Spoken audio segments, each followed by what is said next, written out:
Danielle has many unique insights into how all of these issues intertwine and what the state is going into the future to try to create a more sustainable future. As far as Zoom protocols, for those of you on the call, please stay muted while Danielle is presenting. After that, we will have time for Q&A and discussion. You could also leave questions in the chat if you have any that you don't want to forget. So without further ado, I'll pass it to Danielle Bass. Hi, everyone. Good evening. Happy New Year to all of you. Happy 2022. This is a very important year when we consider this decade of action all the way to 2030. And so you'll be hearing me talk about this decade of action quite a bit. I just wanted to briefly thank Lorna and the Oahu County Democratic Party, as well as the Democratic Party. I understand that the Democratic Party has adopted as a part of its resolutions and platforms, the UN Sustainable Development Goals, which will be included in this presentation. So I'm going to go ahead and share my screen and just want to, again, one more time, thank you for joining us tonight. Okay, can everyone see my screen okay? Perfect, thank you. All right, so without further ado, let's get started and talk story. The quicker I finish with this, the more we can open it up to questions. So I just wanted to share with you that the state of Hawaii has recently updated the Hawaii 2050 Sustainability Plan. Ooh. Okay.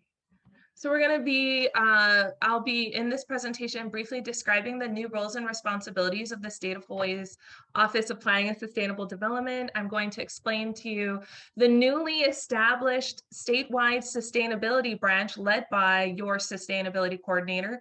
We're going to discuss the public outreach process of the new updated Hawaii 2050 Sustainability Plan, as well as the state of Hawaii's statutory sustainability and climate targets, and to follow up with the recommendations for our call to action in this decade ahead. So without further ado, I want to introduce you to the Office of Planning and Sustainable Development. For those who are familiar with your state government, this office was formerly known as the State of Hawaii's Office of Planning, or a couple of decades ago, the Office of State Planning. Either way, it is now renamed due to our new climate and sustainability roles and responsibilities as the Office of Planning and Sustainable Development. So going into our roles and responsibilities, I've shared with you that over the last few years, we have had some significant changes to our laws. And so I'm listing them here in this slide. So not only was our name, were we renamed, but actually our charge was changed quite a bit too. So the State Office of Planning and Sustainable Development is also the lead agency for the state of Hawaii to provide sea level rise adaptation coordination, as well as climate adaptation and sustainability planning and coordination. Finally, there was a recent merger of the former Office of Environmental Quality Control and the State Land Use Commission, which is now all a part of this Office of Planning and Sustainable Development. So the OEQC is there, they are just renamed as the Environmental Review Program. So just going into the statewide sustainability branch, 2 years ago in 2020, during the chaotic beginning of COVID-19, I wanted to share with you. Unfortunately, we weren't able to share a lot since the news was widely, bombarded with COVID-19 developments. But the state of Hawaii established a state sustainability branch that is led by the state sustainability coordinator, the position in which I occupy. And we are building this branch to include sustainability, climate adaptation, greenhouse gas sequestration specialists, as well as sustainable land use planners. This is also put in the governor's administration budget for this year. And so we hope that in the legislative session, again, the Hawaii State Legislature will strongly support the continuation of this establishment of this branch by the expansion of staffing to provide and promote policies in terms of climate change, climate adaptation, climate mitigation, climate and statewide sustainability. So let's go straight into the Hawaii 2050 Sustainability Plan. So first off, why did we update the Hawaii 2050 Sustainability Plan? I've been telling you a lot so far that a lot of our laws have been changed in terms of sustainability for Hawaii, as well as our climate adaptation and resilience. One of those laws, again, were this one, the Hawaii 2050 Sustainability Plan, in which it was codified within the Hawaii State Planning Act to serve as the state of Hawaii's climate and sustainability strategic action plan, and that this plan will be updated every 10 years by the Office of Planning and Sustainable Development. So what we were able to do is we performed that update between 2019 and we published the plan in 2021. And the Office of Plan, and of course, we're going to strive and collaborate with all of our partners to implement the goals and recommendations set forth in this plan. And again, we're going to update it to stay current towards our Hawaii 2050 sustainable future by updating this plan 10 years from now in 2030. So I'm going to explain what we went through at the Office of Planning and Sustainable Development in terms of the process of the update. We knew that the last time the Hawaii 2050 Sustainability Plan was updated was 2008, and that was quite a while ago. So we had a very significant responsibility with the update here in the last few years. So we knew we needed to review and review the updated laws and plans for the state of Hawaii. We wanted to perform extensive public outreach, coordinate with so many of our stakeholders throughout the state of Hawaii, and determine future actions to identify gaps and recommend future actions to achieve within this decennial period. I'm pleased to report to you that during this planning process, we were able to review over 150 laws, plans, policies, and strategies by the state of Hawaii. Our public outreach was quite extensive. We actually held 9 virtual online public sessions during 2020. Amidst the COVID-19 pandemic, we included over 230 participating organizations and agencies, which yielded over 800 public participants. In the review and coordination with our stakeholders, we distributed drafts and of course encouraged the feedback, the positive feedback of those drafts so that we could deliver a solid plan for the people of Hawaii. We included over 65 state and county reviewing agencies in this review.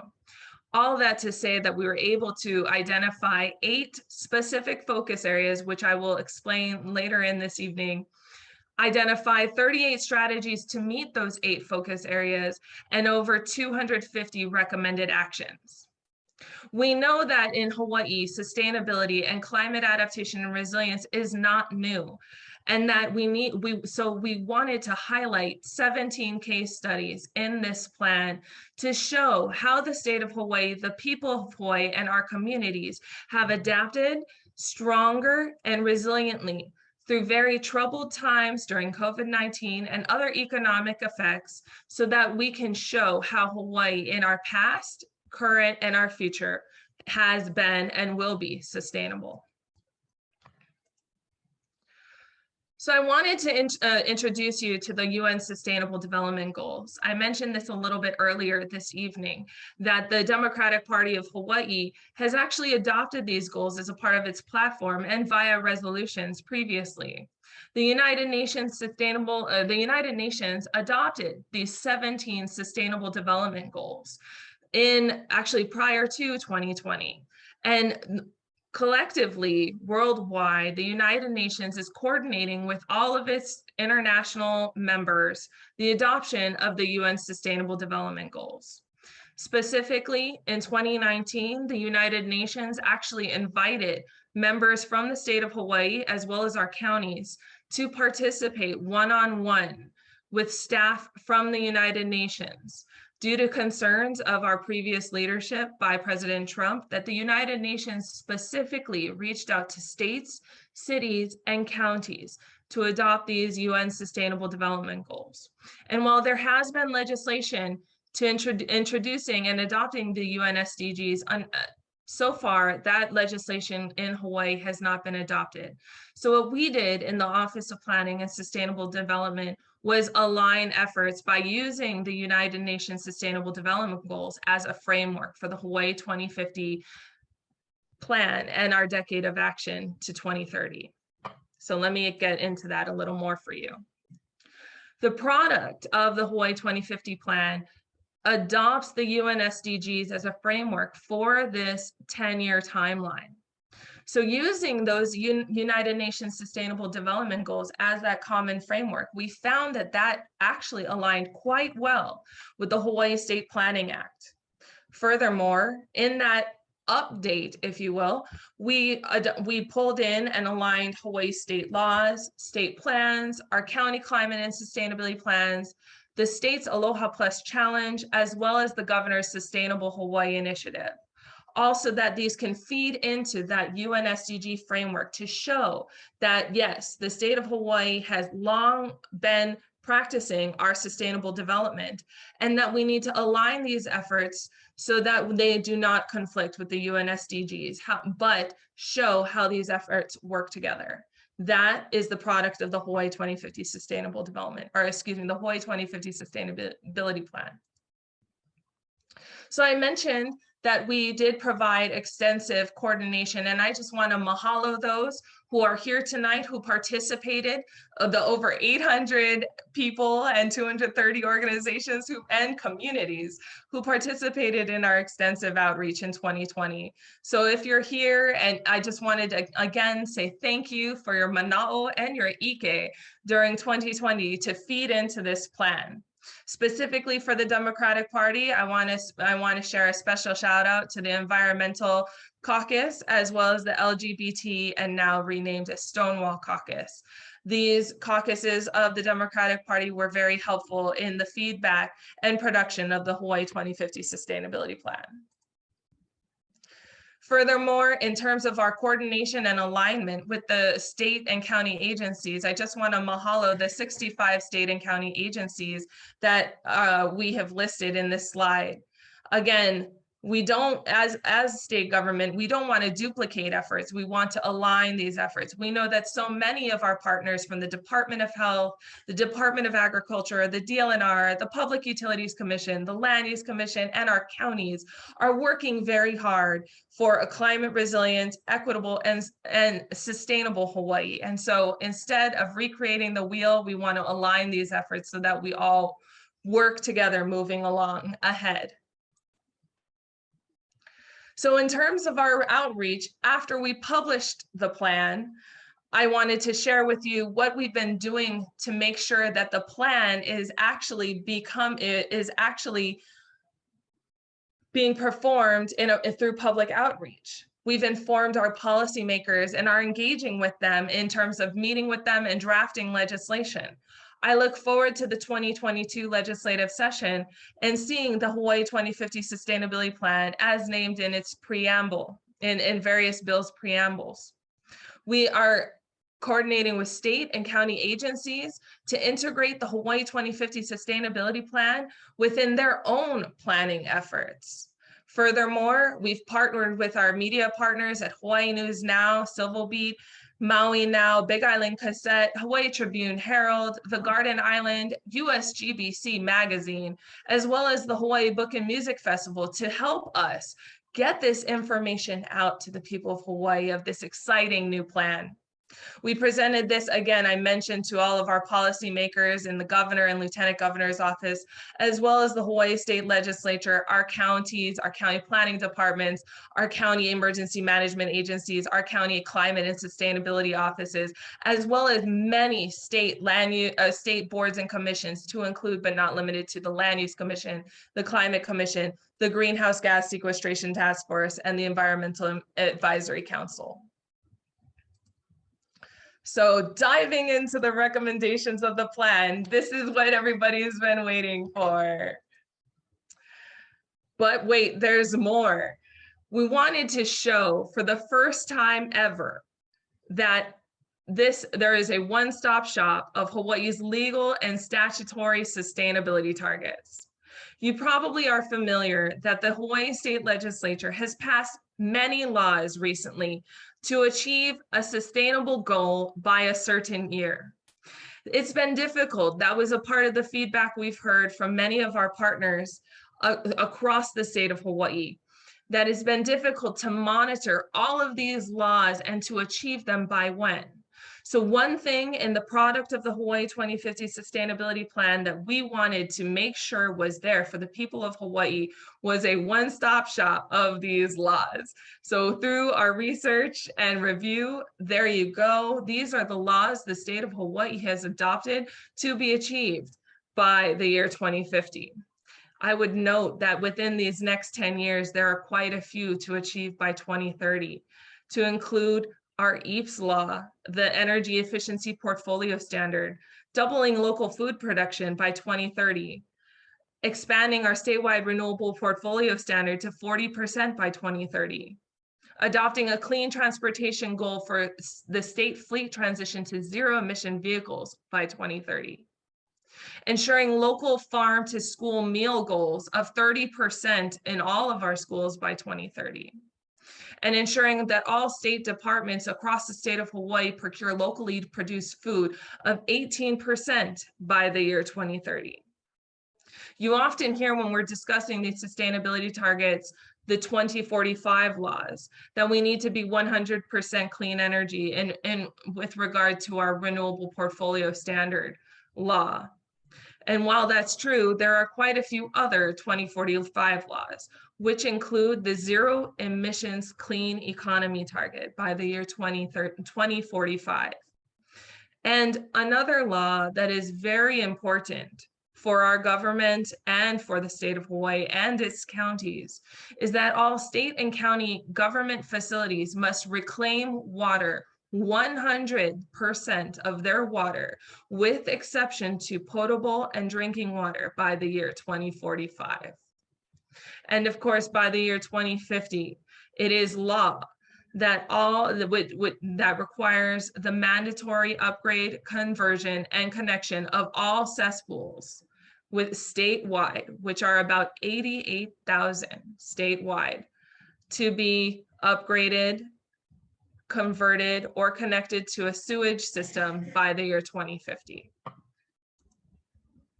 So using those statewide statutory targets for sustainability and climate resilience, as well as the many informed plans and the framework of the UN Sustainable Development Goals, we've identified 8 focus areas recommended for the 2020-2030 decade.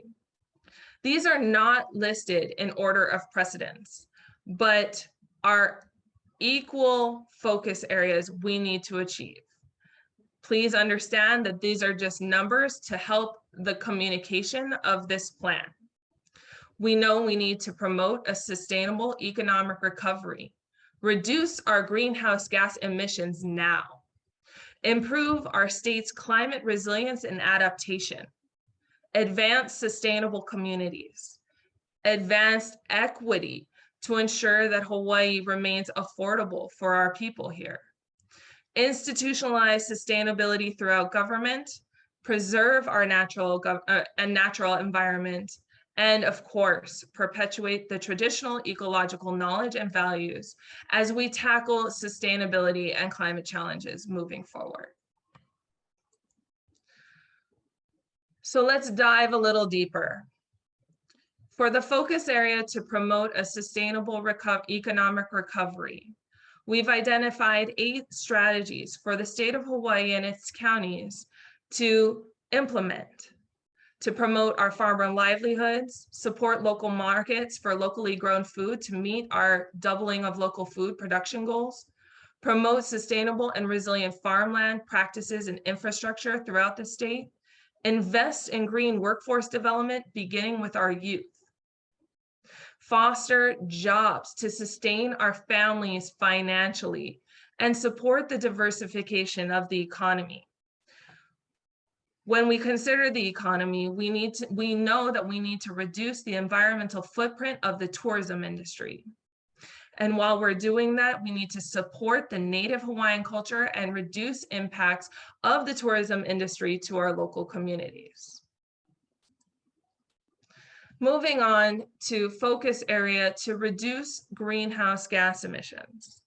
There are many laws in relation to this focus area, and we've identified 8 strategies to obtain in this focus area to, of course, measure, manage, and plan for greenhouse gas emission reduction. Luckily, we have strong laws in this effort, and we need to continue to the target of 0 emissions by 2045. We need to incorporate climate change planning into our decision-making processes. Promote energy conservation and efficiency through outreach, communication, and community and public engagement. Continue to invest the deployment of clean energy technologies to reduce the reliance on fossil fuels. We need to expand the adoption of zero-emission vehicles. I say zero-emission vehicles since there are very exciting technologies for hydrogen vehicles as well. So I do want to incorporate that advancement of technology in the discussion of reducing our emissions for our vehicles, not only to just look at electric vehicles, but expand that to include hydrogen. So I use the word terminology of ZEV, zero emission vehicles. Promote alternative modes of transportation, reduce the generation of waste, and increase the diversion of waste through recycling, reuse, and composting. The next 2 focus areas will show the improvement of climate resilience as well as advancing for our sustainable communities. When we're thinking about climate resilience, we need to integrate climate change adaptation and resilience into planning and implementation throughout the state of Hawaii. We need to assess and communicate those impacts of climate change to residents, businesses, and communities likely to be impacted. We remember we are mere islands in the middle of the Pacific, and we need to adapt and respond now so that we can become the resilient Hawaii we want it to be. We need to implement actions to improve the state's resilience to climate change. This could be through recommendations of strengthening our hurricane shelters. Many of our hurricane shelters are currently only equipped to take on Category 1 hurricanes. So we could easily invest to strengthen our hurricane shelters statewide for a minimum of Category 5 hurricanes when we're thinking about our climate adaptation. We know we need to increase the resilience of vulnerable populations throughout our rural communities in our neighbor islands and the impacts of climate change and other shocks and stressors as we have seen through the COVID-19 pandemic. Furthermore, we need to advance smart growth initiatives through multimodal transportation systems, as well as advance the sustainability in our school and university operations. All of our public schools are mandated to become net zero energy use by the year 2035. Additionally, the entire University of Hawaii system and all of its campuses must be net zero in energy use by 2035. And I'm pleased to share with you that 2 of our colleges within the University of Hawaii system have already become net zero. So I want to specifically highlight the Leeward Community College as well as the Maui College for their Nokaoi being first in making their campuses completely net zero in energy use, far earlier than their 2035 mandate. Additionally, we can continue to do this by integrating sustainable design principles into new and existing buildings. Moving on to focus areas to advance equity and institutionalize sustainability. We know from the COVID-19 pandemic that we need to strengthen broadband access to support the digital learning and online solutions for all of our areas, including our rural areas. We need to improve the economic and social sustainability of individuals to access affordable housing. We know that a sustainable Hawaii includes an affordable one. If we cannot afford to live here, then we are not sustaining our own livelihoods as residents of the state of Hawaii. We need to continue to implement strategies to reduce homelessness in Hawaii to advance our people's livelihoods and advance opportunities for all people of Hawaii, regardless of their gender. When we're institutionalizing sustainability, we need to continue to invest in staff and other resources to coordinate and advance sustainability goals across the state and local governments. We need to continue to update our state policies to reflect sustainability and climate change priorities and incorporate sustainability into government operations. When we think about the focus area to preserve the natural environment, there are many strategies to execute and many recommended actions. This includes improving water quality through reduced pollution and dumping, and supporting and expanding water reuse strategies to conserve our water, and establish the policies to protect Hawaii's unique marine ecosystems, since we are fortunate enough to live in the middle of the Pacific. We know that we need to manage our climate change impacts towards our marine resources because we are seeing ocean acidification and coral bleaching now, and we need to advance and strengthen our reefs and coral systems. We have to continue to protect our watersheds and manage our watersheds and adopt strategies to protect our land-based natural resources, as well as conserving working and forest landscapes to protect our forests from harm, to enhance public benefits from trees and forests, since we know that the rain on our islands and the water our islands use follows the forest. Finally, the focus area to perpetuate traditional and ecological knowledge and values. This is a groundwork for everything, that we must ground climate and sustainability strategies in our cultural foundation.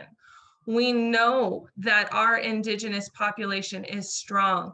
They have lived here and sustained Hawaii far before statehood and the territorial system or the territorial government. We know that in order to lift ourselves moving forward for a sustainable, climate resilient, and equitable Hawaii, we need to ground these strategies in our traditional ecological knowledge and values. So I want to leave you with the what now? What now? In the next 8 years, with this 10-year plan, this is a call to action. What we need is the strategic prioritization of investments. We need to integrate knowledge into the work across all of Hawaii's sectors. This is a ka-ko effort. Collaboration is absolutely essential. We need to develop metrics and enable measurement to track our progress in these vital next 8 years. And we need to understand that this decade of action is 8 years. We are counting down to 2030. The call is now. We need to establish these clear and a feasible timeline to ensure greater success to achieve the equitable, climate resilient, and sustainable Hawaii we all strive for. Just want to thank you all for your time. I know that was quite a bit. Please feel free to visit the website to look at the Hawaii 2050 plan. The plan is available at https://hawaii2050.hawaii.gov. We have a very fun and interactive version as well, which is the same website, https://hawaii2050.hawaii.gov/interactive. I encourage you to look at the website. If you have any questions, please feel free to email me. And again, mahalo to the Oahu County Democratic Party for this opportunity to share the Hawaii 2050 plan. Thank you so much, Danielle. That was a wonderful presentation, and I really commend all the work that you guys are doing. I think that if and when we get this plan across the finish line, we'll be in pretty good shape. And I was surprised and happy with the wide range of it, you know, touching on so many different issues. And I think that's so true with sustainability as a concept. So I guess at this time we can open it up if there's anyone in the Zoom call who has any questions or comments. feel free to unmute and go ahead. I do have a comment, kind of conceptually. I understand that the plan is primarily aspirational, and it gets down to a pretty good foundational level into the areas that are meant to be advanced. Do you, I mean, but it's not codified in and of itself into law. Do you see agencies referring to this plan, for example, when they're reviewing applications for development projects and things of that nature, and using it as a guide, or perhaps even more than a guide? Thank you for that question. I get that question a lot, Alice, and I just want, thank you. I want to just expand a little bit. This presentation is pretty truncated, but because the Hawaii 2050 Sustainability Plan is about 117 pages, I wasn't able to actually include all 262 recommended actions. There are some very feasible actions to take. So it's not so aspirational. I would say that this presentation, because I was talking about strategies and focus areas, that's the aspiration, but we have very, very specific recommendations included within those 262 recommendations that I am just encouraging everyone to adopt and implement. So to your second point, actually, yes, we are working with all of our state partners. And I'm very pleased to share that, you know, even the Department of Land and Natural Resources is looking for opportunities to align decisions that they're performing with the Hawaii 2050 Sustainability Plan. Since to your point, it is codified in law. The plan is a legal requirement of the state of Hawaii. So while the entire plan is not, you know, codified in the Hawaii revised statutes, there's a little bit of enforcement, if you will, in that lens, since we can use HRS 226-65 codified within our state statutes to help us, you know, show how important the plan is.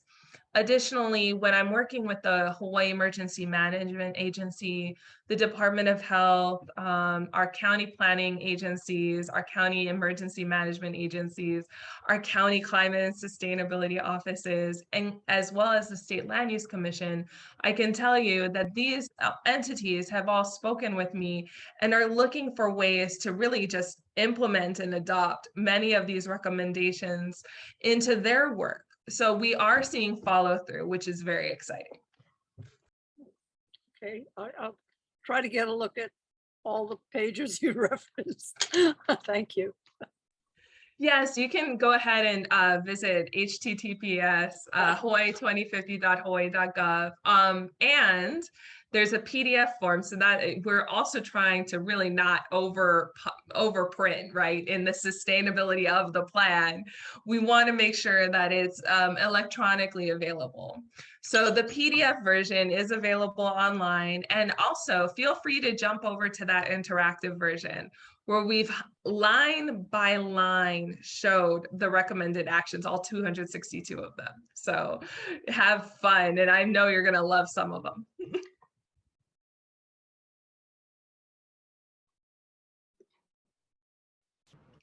Danielle, if I might ask a question. We are 1 week away from the start of the legislative session, and I'm sure that you've been active with the legislature throughout this process. And I was wondering if you have any insights on bills we could expect to see.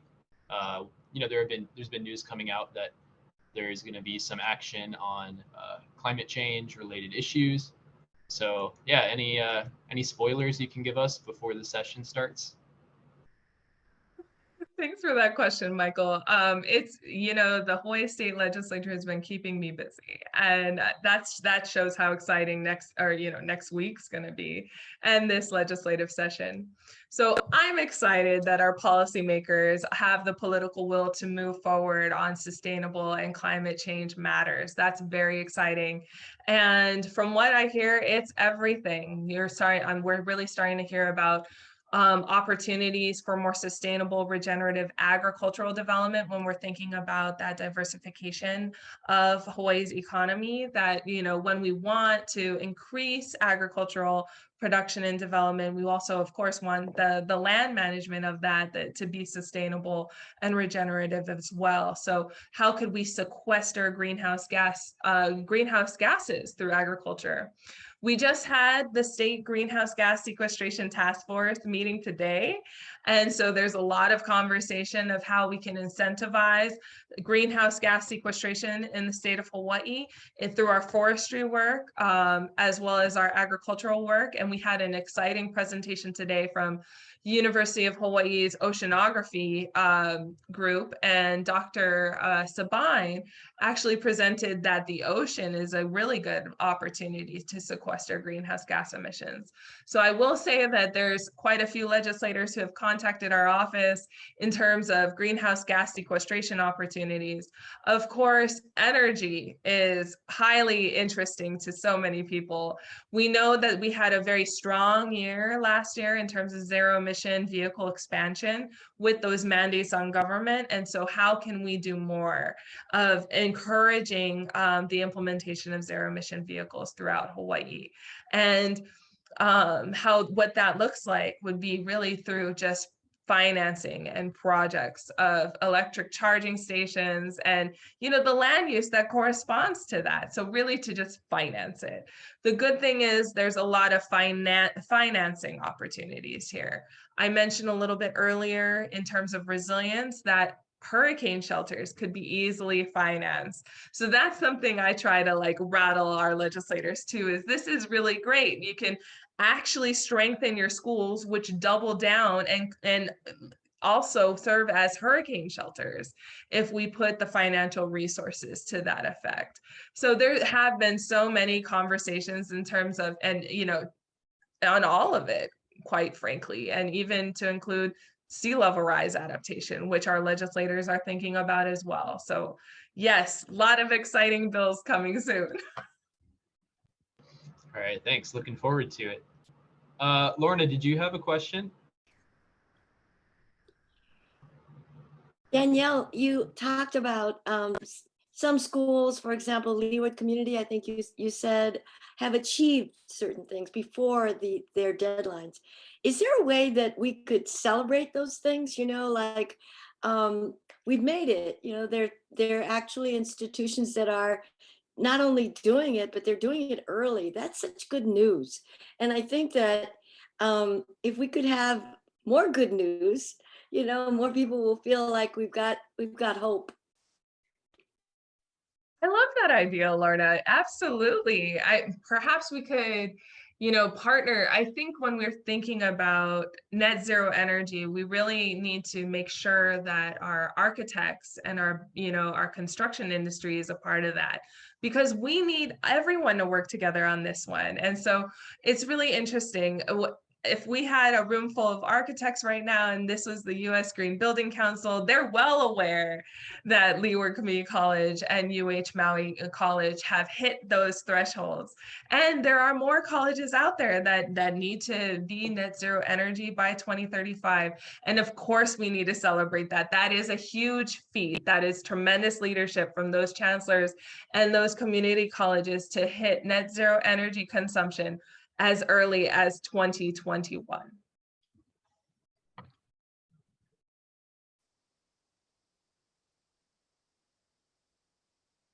Can I ask a second question, or do you have, Michael, do you have others waiting? No, you can go ahead. Okay. As you were describing the objectives and the strategies, it occurred to me that there may be occasion where, probably more than one, where there are conflicting interests on, how should I say this, objectives that will have people fired up on both sides. Let's say, hypothetically, when I think back to the Inter-Island Ferry, and you had a real strong promotion of the concept, and it actually materialized. And if that were the case today, And my understanding, as limited as it is that what led to the demise was procedural issues that were not followed. It was not done strictly according to Hoyle, as they used to say, and it became undone. But since then, a lot of people have kind of decried the lack of that facility, an objective for intermodal transportation, and yet there were strong environmental arguments against implementing it.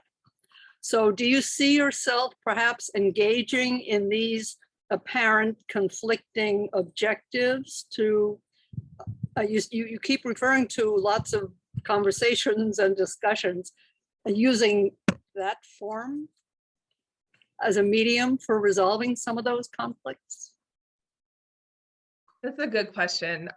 In terms of competition of goals, and we are starting to have this discussion, it's coming up quite a bit. And so I would say most notably, the Land Use Commission was a really great venue to have that conversation. When we think about doubling our food production, that's going to take Hawaii's land. That's going to take our ag land. And our ag land is scarce. And concurrently, we have energy goals to be 100% renewable by 2045 as well. So we have these competing uses of land becoming in terms of the permitting and the boundary changes going on at the LUC. In addition to that, we know that there are affordable housing concerns and that we need to start building more subdivisions across our islands and encourage more affordable housing, real affordable housing. So that, again, as I pointed out, we can't have a sustainable Hawaii if it's not affordable. So legally, these are all laws that the state legislature and the various governors have adopted. These are all the laws that are mandated upon us. And it's those conversations with decision makers, right? To the point of the Land Use Commission example, where the Office of Planning and Sustainable Development, our land use planners, the county planners, we're having that discussion going on right now of these competing uses and how best can we maximize the use of land. If we're going to build a solar farm in Kunia, for instance, can that solar farm also maximize greenhouse gas sequestration per se through agricultural production? Could they work on having, chickens and eggs? Is there a way they can actually do some agricultural production concurrently on the solar farm land? How can we maximize that scarcity of land? So we are actually having those conversations, and some of those decisions are starting to come out from state commissions like the LUC. So it is exciting, and it will be actually, I would say that example will always be Hawaii's challenge, given our scarcity of land as islands in the middle of the Pacific. So does that mean you will be monitoring proposed legislation and other venues where developments might be taking place, either the marketplace or, I think a lot goes on that doesn't necessarily pass through the legislature. Right. So again, through the expansion of the Office of Planning to become the Office of Planning and Sustainable Development, we do now have within our office the former OEQC, the Environmental Review Program. And so that means that those staff are monitoring the EISs and the EAs. We have land use division staff that monitor all the land use dockets before the Land Use Commission. We have our coastal zone management staff that works on the SMAs on our coastal areas and work with our counties in that retrospect. And so this office, now that it's expanded, again, we are still going through that transition, but this office is one of the many one of the lead offices to ensure the coordination of these different goals and make sure that, we're all working to the same effect, that, there might be an issue where one of our energy goals might conflict with our agricultural goals. And really, how do we work with developers? How do we work with local communities? How do we work with landowners to figure out that resolution? And yes, in terms of the legislative question that you asked, it is our office as well, where we do testify to the state legislature, and we will be saying, oh, you know what? You did, this is a great idea, but don't forget that the legislature in the state of Hawaii have also adopted these laws, and this could conflict. So we are actually expanding in that role to start navigating, if you will, a lot of the competition. And we want to make sure that there is resolution between these competing uses, because it's not one over the other. That's what we're not trying to perpetuate. What we're trying to perpetuate is how can we come and collaborate, work with all of these partners to achieve that climate resilient, that equitable, that sustainable Hawaii that all of us are envisioning from our different roles. Very encouraging. Thank you. Thank you. Yeah.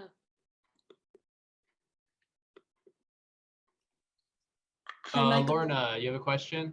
Yeah, Go ahead. Michael, I just wanted to say kudos to you, Danielle, for this amazing work. And it is so multifaceted and multi-layered, and it must feel at times complex to try to balance all these things together. And because there are, as Alice said, so many potential competing entities, but yet to just kind of keep us going and focused and moving forward with this plan is really tremendous.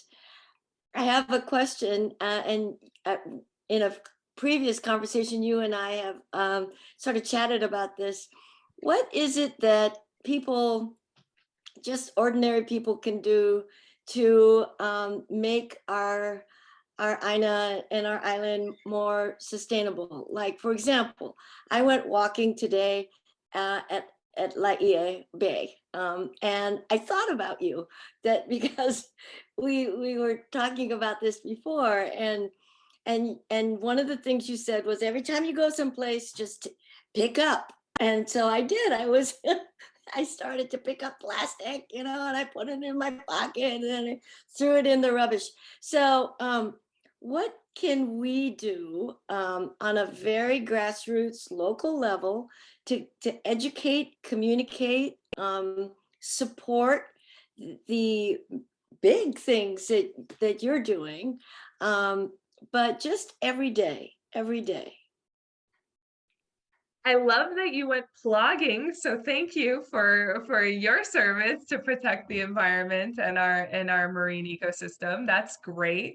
I'll explain what plugging is when you're walking or jogging, you pick up plastic. So that's the blend of these two words, is plastic and jogging. So plugging. And that's one easy way, right? Is just to declutter and get rid of the litter and make sure we all well know that, litter and pollution will lead to our coastlines and our marine and ocean ecosystems, and we really don't want that. So plugging is one very easy way. In terms of your home, right? We want, ways to, and this can range anyway. If you want to make your home use more renewable energies, of course, encouraging photovoltaics on your home and ensuring that there's battery storage. Or if you really want to go above and beyond, get a zero emissions vehicle. But all of those can be costly, and we understand that. So we really, when you're thinking about how you can be a better energy steward, right? It is through adopting more renewable, clean energy strategies in your home. But you can also just conserve energy. We really need that as well, and we need to reduce the consumption. So you can do that through using LED lighting. You can use that just, of course, by taking out the plugs, so that when you leave for the day and you go to work, you're not consuming that energy that's not needed, that you're not using. In terms of water is very important. We're learning a lot of lessons with the Red Hill water contamination, and water is very much not highlighted enough as I wish it was. And so when we're thinking of water, you know, of course, conserving water, and the Board of Water Supply has been an excellent reminder in all of that. But we could also, you know, begin working on catchment systems, right? And we can start catching some of that water during those heavy rains and distributing that and using that for our car washes. We can use that for cleaning. We can use that for watering, you know, our plants on drier days. So really the reuse of water is absolutely important. There's programs with the Board of Water Supply where you can actually request for a smart water meter attached to your home. And then that'll actually help you, kind of like your electricity bill, that you want to bring that number down. It'll be similar in terms of your water consumption. That smart water meter will show you how you can actually bring that down. And when we're thinking about just, you know, consumption, I don't want to forget waste. And our counties and the Department of Health will be very, you know, I'd be remiss if I didn't say it, but we really could manage our waste so much better just by using reusable methodologies. Try to reduce, and of course, try to avoid plastics and single-use products, right? Reuse the products you have and reuse your clothing, right? We want to encourage that circular economy. And of course, if there's opportunities where you can get where you can build or compost in your home, please do it. Composting is amazing, especially vermicomposting, where you can even have the worms and it's just, I love it. And you can actually get richer soil for your own garden at home. Oh my gosh, please compost. We need all the compost. And because you're composting, the greenhouse gas emissions from the waste from the food is actually being sequestered into the soil. So you're also not emitting those greenhouse gases. It's a 2-for-1 right there. So those are just some ways that, of course, we can incorporate sustainable practices in our daily lives. And hopefully they're not all too expensive. Thank you, Danielle. We had a couple of questions come in the Zoom chat. Bonhee Chung, do you want to unmute and ask your question? If not, I can read it out.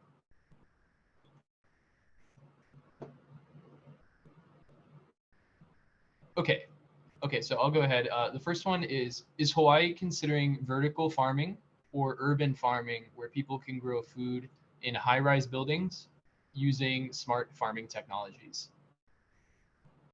That's a great question, Bonhee. Thank you so much. Of course, we need vertical and urban farming. So that's been discussed. When we start seeing some kaka'ako development, those are discussions that, you know, there's been some legislation to it. I'm not sure whether it's been, I don't think it was adopted, but we are trying to get even our farming community to adopt more vertical farming and just be open to that idea. And it is a little bit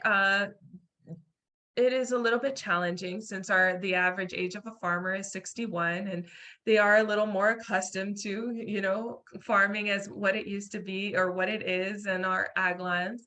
But we really do want to expand that. That is a goal, to expand more vertical farming, especially in our urban areas. And we've been talking with the county, specifically City and County of Honolulu, and they're looking at even community gardens. As you know, there's a urban community garden in Pearl City, and there's been some discussions even at the community level of how can communities start building more of those community gardens within that area and to actually dovetail that into some urban farming.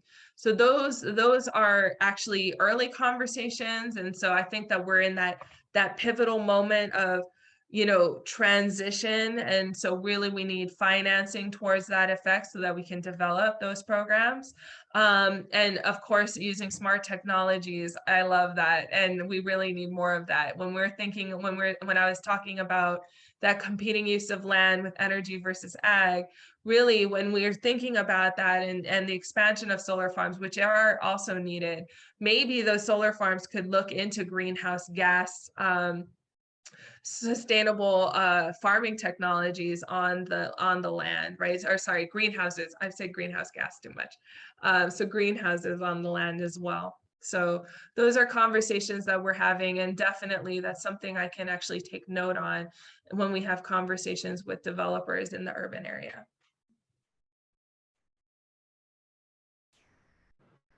Okay, thank you. Are there any questions from anyone maybe in the Zoom call, maybe if you haven't had a chance to ask one yet?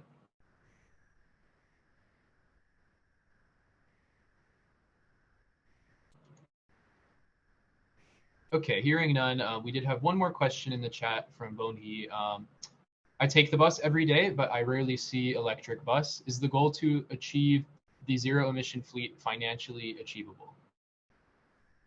I certainly hope so.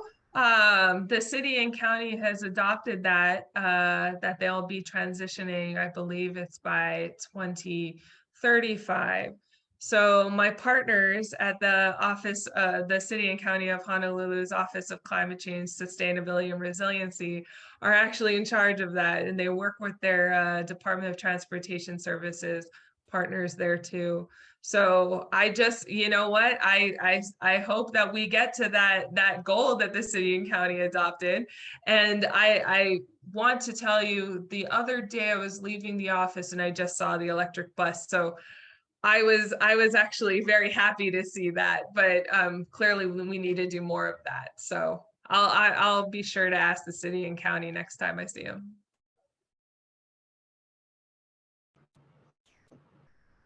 All right, any final questions before we sign off?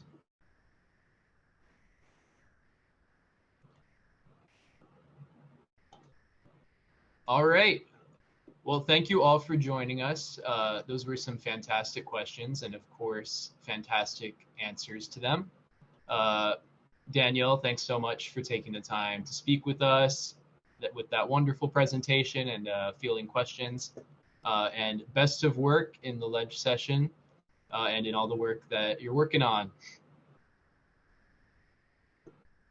Thank you so much, everyone, for joining us tonight. Thank you for the opportunity to present. And I look forward to seeing what you all and working with you so that we can advance to that equitable, climate resilient, and sustainable Hawaii in these next 8 years, right? So I'll see you at the legislature. Bye. Bye. Thanks, Danielle. Thanks, everyone. Hey, brother. Big up. Yeah. Whip up, yellow.